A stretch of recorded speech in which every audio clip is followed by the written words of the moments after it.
হানি ট্র্যাপে ফেলে বাবাকে হত্যা করে ছেলে, মরদেহ ফেলে দেয় জঙ্গলে। চট্টগ্রামে চাঞ্চল্যকর এই খুনের রহস্য 2 বছর পর উদ্ঘাটন করেছে পিবিআই। ধরা পড়েছে ঘাতক ছেলে ও তার সহযোগী। আদালতে স্বীকারোক্তিমূলক জবানবন্দিতে জানা যাচ্ছে খুনের বর্ণনা।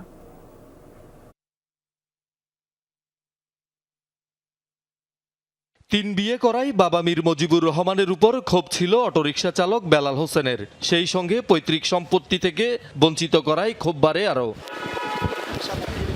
শায়েস্তা করতে এক নারীকে দিয়ে ফোন করিয়ে বাবা মুজিবরকে ফাঁদে ফেলেন ছেলে। 2024 সালের 7 জুন বাকুলিয়ায় ওই নারীর বাসায় দেখা করতে গেলে প্রথমে ঘুমের ওষুধ খাইয়ে তাকে অচেতন করেন। এরপর গলায় গামছা পেঁচিয়ে হত্যার পর মরদেহ ফেলে দেয় আউটার রিং রোডের জঙ্গলে।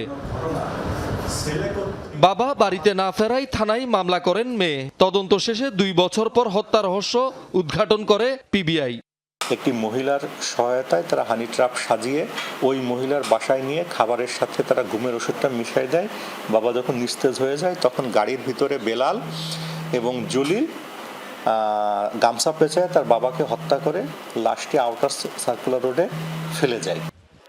রোববার চট্টগ্রাম মেট্রোপলিটন ম্যাজিস্ট্রেট আদালতে 164 ধারায় দেয়া স্বীকারোক্তিমূলক জবানবন্দিতে বাবাকে খুনের বিবরণ দেন ছেলে বেলাল। হত্যায় সহযোগিতা করার অভিযোগে তার ভাইরা আব্দুল জলিলকেও গ্রেপ্তার করা হয়। ভিকটিমের মোবাইল ফোনটা আমরা উদ্ধার করি।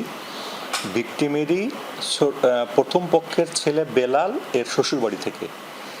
এইটা উদ্ধার করার পরে এই মামলাটা প্রথমে সিআর মামলা ছিল, পরে আমরা আদালতে করে এটা জিআর মামলা করি। জিআর মামলা করে ওই সূত্র ধরে আমরা তদন্তটাকে অব্যাহত রাখি।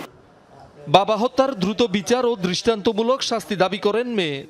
আমি আইনের হাতে তুলে দিয়েছি, আইনে যেটা যথেষ্টভাবে ব্যবস্থা করো, যেটা আদালতে যেটা দেয় আমি এটা মাথামারি নেব।